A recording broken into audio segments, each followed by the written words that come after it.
अस्सलाम वालेकुम नाज़रीन, वेलकम टू अनदर वीडियो। मैं हूं फैजान और आप देख रहे हैं गारमेंट टेक्निक्स। नाज़रीन, आज की ये वीडियो मैं बनाने जा रहा हूं स्पेशल आपके लिए एक इंतहाई अहम टॉपिक पर। तो चलिए नाज़रीन, शुरू करते हैं हमारा आज का इंटरेस्टिंग टॉपिक, जो कि है किसी भी पैंट के एक पार्ट की रिप्लेसमेंट पर।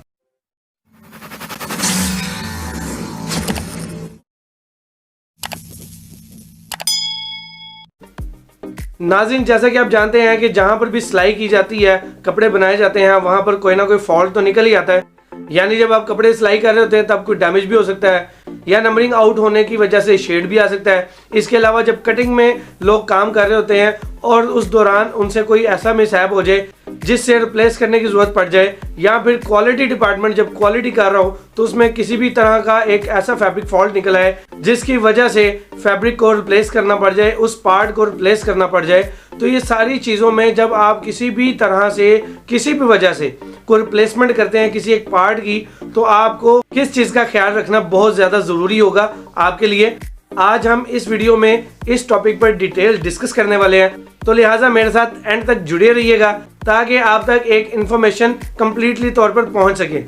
नाज़रीन, सबसे पहले इस चीज़ को समझ लें, कटिंग करने से पहले प्लानिंग की जाती है, तो उसमें से सबसे पहली प्लानिंग होती है फैब्रिकेशन की, यानी फैब्रिक किस शेड का है, उसकी विड्थ क्या है, उसकी लेंथ क्या है।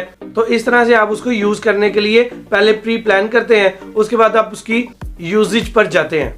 नाज़रीन, जब कटिंग डिपार्टमेंट में कटिंग क्वालिटी काम कर रही होती है तो फैब्रिक के अंदर कोई भी फॉल्ट आता है तो उसको वहाँ पर रिप्लेस कर लिया जाता है। लेकिन वहाँ पर एक बात काबिल गौर है कि वहाँ पर पीस को या किसी भी हिस्से को रिप्लेस करना मुश्किल नहीं होता, इंतहाई आसान होता है, क्योंकि करंटली जो आपने फैब्रिक इस्तेमाल किया होता है वो फैब्रिक, वो रोल उसी नंबर का वहाँ पर मौजूद होता है, उसी शेड का वहाँ पर मौजूद होता है। तो आप क्या करते हैं कि आप सिर्फ उसको बंडल में पीस को हाईलाइट कर देते हैं, यानी कि उस पीस पर निशान लगाते हैं और उसको एक सेपरेट फोल्ड कर देते हैं और आप प्रोडक्शन को हैंडओवर कर देते हैं।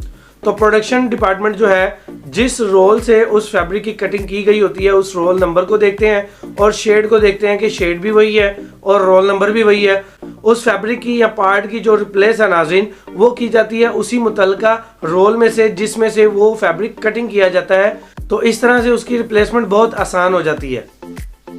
लेकिन ये तब मुश्किल होती है जब एक ऑर्डर कटिंग होकर स्टिचिंग में चला जाता है और उसको गए हुए भी हफ्ते हो जाते हैं, यानी कि एक हफ्ता डेढ़ हफ्ता गुजर जाया करता है। तो इस तरह से जब वहाँ से रिप्लेस आपके पास वापस आती है तो प्रॉब्लम तब बनती है कि तब आपने ये देखना होता है कि उसका जो पार्ट है जो कि रिप्लेस होने के लिए है तो उसका रोल हमारे पास मौजूद है, उसका शेड मौजूद है। अगर तो आपके पास उसका रोल और शेड मौजूद है तब तो आप उसमें कटिंग कर सकते हैं। अगर वो रोल नंबर आपके पास मौजूद नहीं है तो फिर आप क्या करेंगे कि उसका सिर्फ और सिर्फ आपने शेड चेक करना होगा।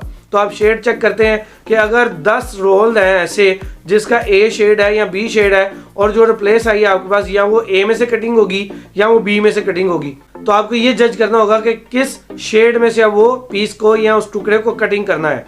तो नाज़रीन, इन चंद बातों का आपको मालूम होना बहुत ज़रूरी है, क्योंकि अगर आप इस चीज़ पर फोकस नहीं करेंगे तो फिर आपका एक ब्लंडर हो सकता है, यानी आप एक पीस कटिंग करके दे देंगे लेकिन जब वो वॉश के बाद आप देखेंगे तो वो उसके साथ मैच नहीं हो रहा होगा और वो आपका गारमेंट जो है वो B2 में चला जाएगा, यानी वो ज़ाया हो जाएगा। इसमें दूसरा एंगल ये है नाज़रीन, जब आप उसको रिकट कर रहे हो किसी भी पैनल को या किसी पार्ट को, तो आपने उसकी डायरेक्शन का भी ख्याल रखना है। यानी आपने देखना है कि जो मेरे पास पीस कटिंग होने के लिए आया है यानी रिप्लेस होने के लिए आया है, तो उसकी जो कटिंग डायरेक्शन है वो विड्थ में कटिंग हुई है या लेंथ में कटिंग हुई है। अगर आप विड्थ लेंथ का भी ख्याल नहीं रखेंगे तब भी प्रॉब्लम बन जाएगी, क्योंकि आपके रॉड जो लेंथ में नज़र आने हैं वो विड्थ में आ रहे होंगे, या उसका जब श्रिंक होना होगा तो वो जो लेंथ में हिस्सा श्रिंक कम होना है उसका इफेक्ट कुछ और होगा, और जो विड्थ में श्रिंक होना होगा उसका इफेक्ट कुछ और होगा, तो वो भी आपका गारमेंट B2 हो सकता है।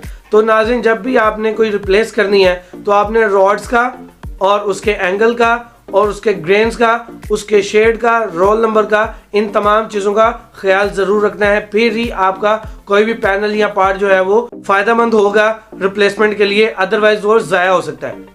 तो नाज़रीन, कैसी लगी आपको आज की ये वीडियो? उम्मीद करता हूँ कि आपको आज की ये वीडियो फ़ायदेमंद लगी होगी।